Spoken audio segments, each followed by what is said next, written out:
Heidi était une petite fille qui vivait au milieu des merveilleux sommets des Alpes. Elle était orpheline, mais ne se sentait jamais seule et triste, car elle vivait avec son grand-père, un homme bourru certes, mais avec un cœur d'or. En somme, Heidi était une enfant heureuse et pleine de joie de vivre.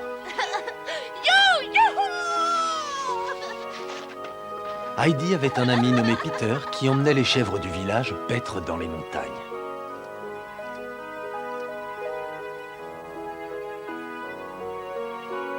Mais plus que tout, c'était la vue des Alpes qui remplissait de joie le cœur de l'enfant. Elle ne se lassait jamais de les contempler et restait parfois des heures à admirer ces merveilleuses montagnes.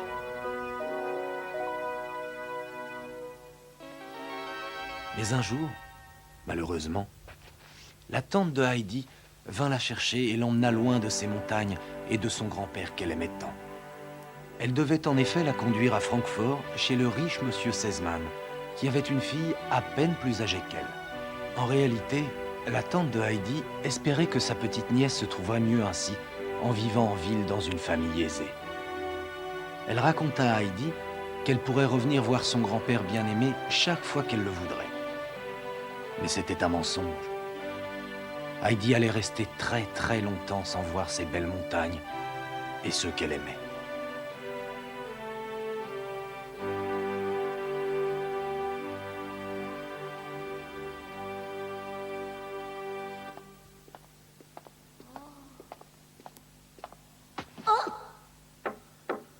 Oui, entrez. Allons, entre.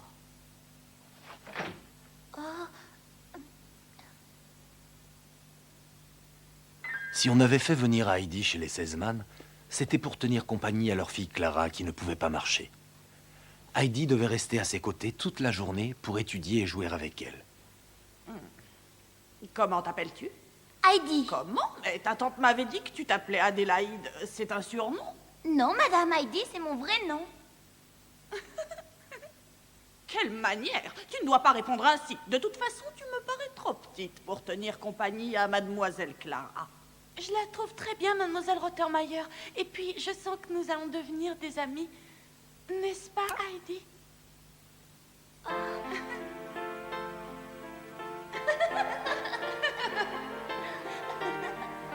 Peter doit être très sympathique. Ça, tu peux le dire, Clara, mais parfois il est un peu susceptible. Ah bon? Oui. Heidi et Clara devinrent très vite inséparables, comme l'avait prévu Clara. Tu sais, Heidi, Quoi? ma maman est montée au ciel il y a bien longtemps et mon père est toujours en voyage pour ses affaires. Avant, je restais toute seule dans cette maison sans savoir quoi faire et je n'ai jamais eu personne à qui parler. Oh, Clara. Mais à présent, ma vie a changé, car tu es là, Heidi.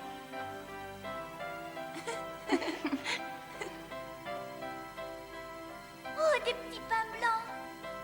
Je peux en prendre un, Monsieur Sébastien? Merci beaucoup. Qu'est-ce que c'est? Une seule meunière, mademoiselle Heidi. Une seule quoi? Adélaïde! À ce qu'il paraît, il faut non seulement t'apprendre à lire et à écrire, mais aussi à te conduire comme une demoiselle bien élevée. Alors écoute-moi bien. D'abord, il ne faut pas parler à Sébastien lorsque nous sommes à table. Tâche de t'en souvenir. Et si tu dois vraiment lui dire quelque chose, dis-lui tu ou Sébastien. Le monsieur n'est pas nécessaire. Tu as bien compris? Ensuite, tu n'as pas besoin de mettre du pain dans tes poches. Le pain est fait pour être mangé. Remets-le sur la table. Mais je voudrais l'offrir au grand-père de Peter. Et surtout, apprends à ne pas discuter les ordres. Ici, on obéit aux grandes personnes et sans trop se faire prier. Compris, Adélaïde? Oui, mademoiselle.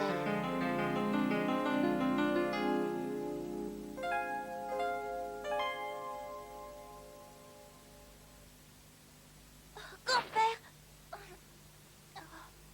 Oh, c'est vrai, je suis à Francfort, pas à la montagne.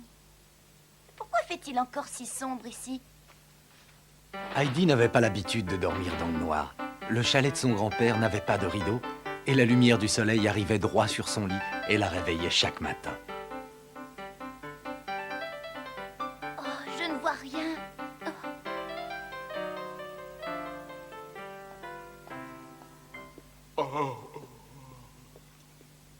Bonjour, tu ou Sébastien, comment vas-tu? Très bien, vous aussi, j'espère, mademoiselle.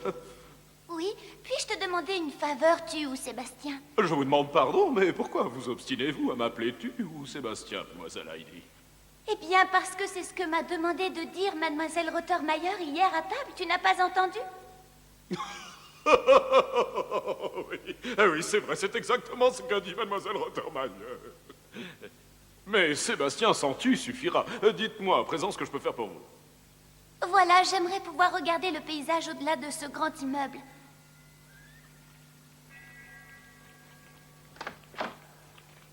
Et voilà, c'est la fenêtre la plus haute de toute la maison. Oh,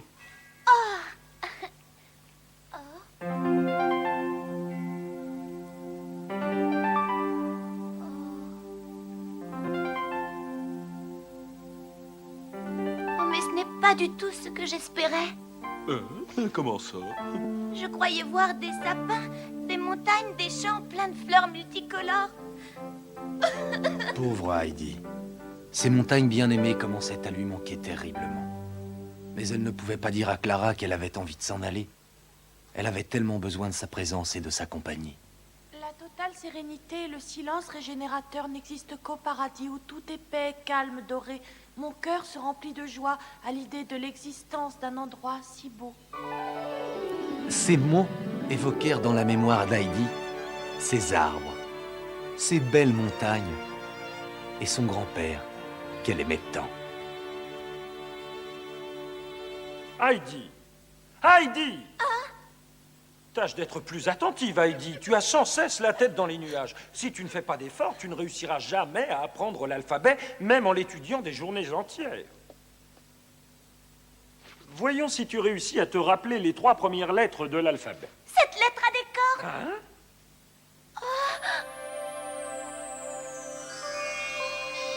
On dirait les cornes des bouquetins et des chèvres. Oh, qui sait dans quel pâturage se trouve Peter en ce moment? Et qui sait s'il y va toujours? Heidi ressentait de plus en plus le désir de rentrer chez elle, et cela la rendait terriblement triste. Mais un jour, la grand-mère de Clara arriva à l'improviste. Bonjour, madame Sesman. Bonjour, Sébastien. Lorsqu'elle demanda quel genre d'enfant était Heidi, mademoiselle Rottermeier la décrivit ainsi. C'est une enfant infernale. Elle n'arrête pas de faire des bêtises. Un jour, elle a voulu monter tout en haut de la maison pour voir le paysage. Une autre fois, elle est rentrée à la maison avec un panier plein de chats, sans parler des tortues avec lesquelles elle jouait dans le salon, ou du chanteur ambulant qu'elle a fait connaître à Clara. Et pour finir, elle s'obstine à ne pas vouloir apprendre l'alphabet avec son maître. Je vous assure que je n'ai jamais vu d'enfant aussi mal élevé qu'elle. À ces mots, la grand-mère voulut connaître Heidi sans attendre. Voici un petit cadeau pour toi. Pourquoi n'essaies-tu pas de le feuilleter?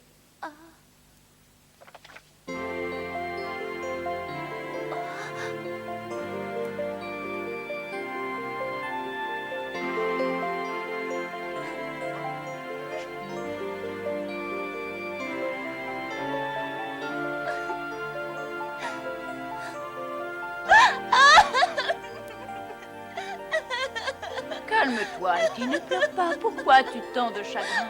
Allons, Heidi, tu ne veux pas me le dire. Tu sais, Heidi, dans ce livre, il y a plein d'histoires merveilleuses que tu pourras bientôt lire.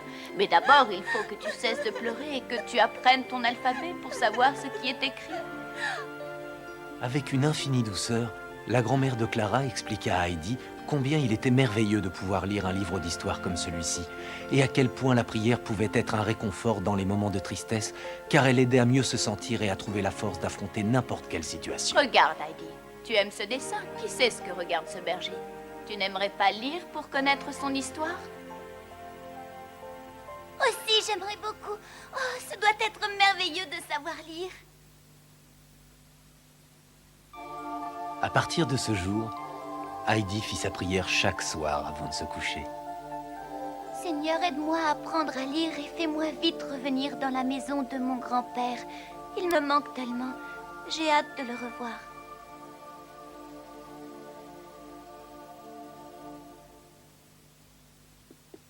Oh, je n'en crois pas mes oreilles. Mais la petite Heidi a... Encore cette Adélaïde. Qu'a-t-elle donc fait cette fois-ci? Oh, rien de mal, au contraire. J'ai de bonnes nouvelles. Heidi aurait-elle enfin appris à lire? Comment avez-vous deviné? Comment?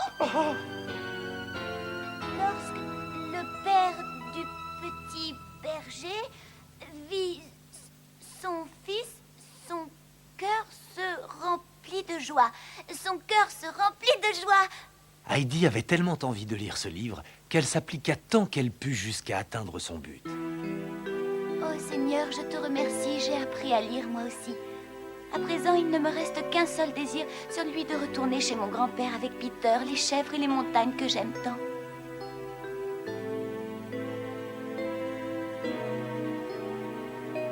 Oh, grand-père. Malheureusement, le second désir d'Heidi tardait à se réaliser.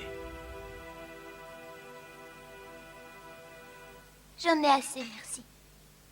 Tu n'as rien mangé, pourquoi? Je n'ai pas faim ce soir. Je comprends. Heidi devenait de plus en plus triste à mesure que le temps passait. Puis une nuit,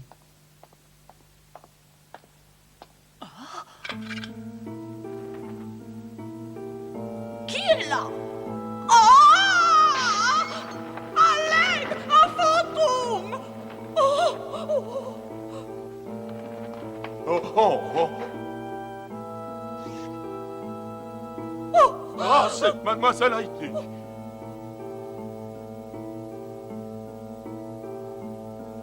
la petite Heidi était tellement bouleversée d'être éloignée de sa maison qu'elle en devenait somnambule.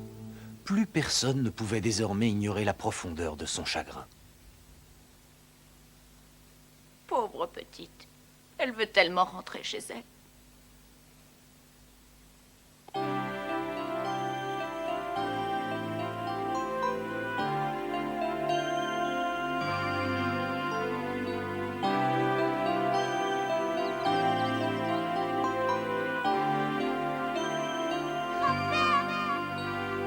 Grand-père, où es-tu?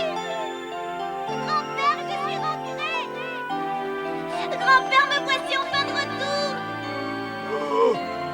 Grand-père, je suis rentrée, me voilà. Oh, Heidi. Oh, grand-père. Oh, ma petite Heidi. Que je suis heureuse de te revoir. Je n'irai plus jamais à Francfort.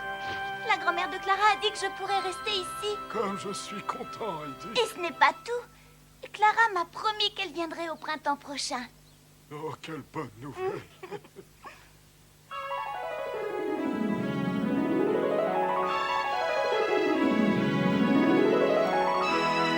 La petite Heidi comptait les jours, les mois. Enfin, le printemps tant attendu fit son apparition. C'est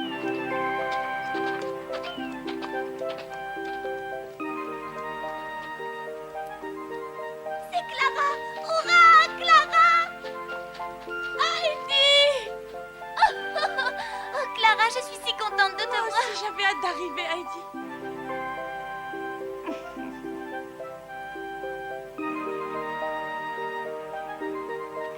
Pour faire plaisir à Heidi, Clara décida de rester un peu chez le grand-père, qui n'avait qu'un désir, tenter de la faire marcher.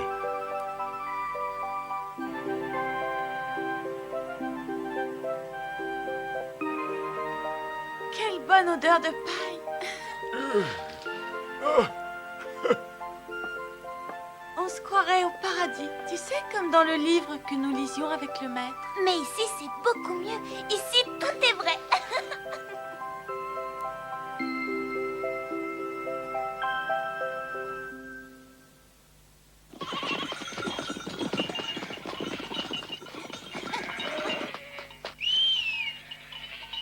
Bonjour, Peter. Heidi, tu viens au champ avec moi? Non, je ne peux pas venir. Clara ne peut pas aller jusque-là, Peter. Alors, à plus tard. C'est délicieux.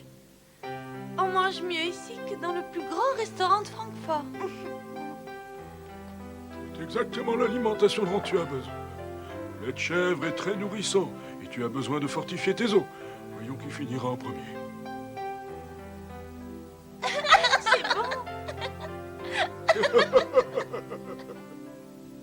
Tout à son idée, le grand-père de Heidi prenait grand soin de la pauvre Clara et de ses jambes.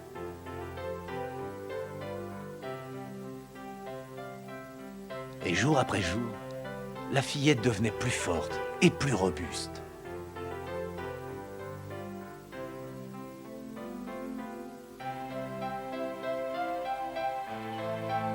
Un jour, Heidi et Peter décidèrent d'emmener Clara avec eux et leurs chèvres. Après avoir porté la fillette dans ses bras jusqu'au sommet, le grand-père laissa les 3 enfants seuls en promettant de revenir le soir prendre Clara. Je n'ai jamais vu un endroit aussi beau. Bonjour, chèvre, que vous êtes jolie. Clara! Eh bien, Clara! Si tu voyais toutes les fleurs qui ont poussé là-haut, elles sont de toutes les couleurs. Si tu veux les voir, je te porte sur mes épaules. non merci Heidi, tu n'y arriveras pas. Je suis bien trop lourde pour toi. J'aimerais tant pouvoir marcher, moi aussi. Marcher? Oh, mais bien sûr que tu peux marcher. Hé, Peter, viens ici, s'il te plaît. Ah, pourquoi? On va manger? Oh, Peter, tu ne penses qu'à manger. Allez, tiens-toi bien, Clara. Oh, je n'y arriverai jamais. Allons, ne te décourage pas. C'est inutile. Peter, aide-moi. Tiens bien Clara de ce côté. Ouais, Et maintenant, essaie de marcher. ça me fait mal. Allez, Clara, il faut que tu réussisses. Ah, ça fait beaucoup moins mal. Ah. Continuons. Je ne sens presque plus rien. Regarde, Heidi, je marche. Je n'ai plus mal du tout. Ah, mes jambes bougent. Oui, Clara, tes jambes bougent. Tu marches, Clara. C'est fantastique. Hurrah! C'est un miracle. Maintenant, essaie de marcher toute seule. Hurrah! Hurrah! Vive Clara!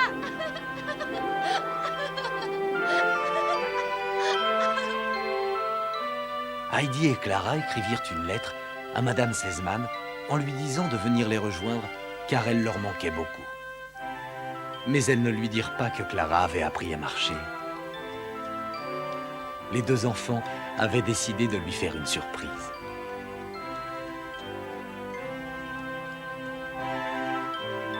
Mais c'est papa.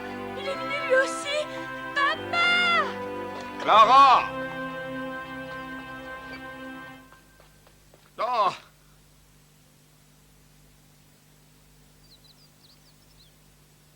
Hein? Oh, mon Dieu, Clara! Papa! Grand-mère! Clara, mais tu marches! Dites-moi que ce n'est pas un rêve, Clara! Oh! Clara! Oh, papa! Clara! Oh, c'est le plus beau cadeau que tu pouvais me faire. Et si c'est un rêve, ne me réveille jamais. Ce n'est pas un rêve, papa. Oh! Grand-mère, tu as vu? Je sais marcher, moi aussi. Tu es heureuse? Bien sûr, mon trésor. Je suis si heureuse que je ne sais pas quoi dire. Nous ne pourrons jamais vous remercier assez pour ce que vous avez fait. C'est un vrai miracle pour moi et ma famille. Comment puis-je vous remercier, cher monsieur? C'est pas la peine, monsieur. Clara a guéri grâce à l'air des montagnes et grâce à Heidi et Peter. Et grâce à elle-même aussi. Oh, Heidi, je n'y serais jamais arrivée sans toi. L'amour et la nature avaient rendu possible ce miracle.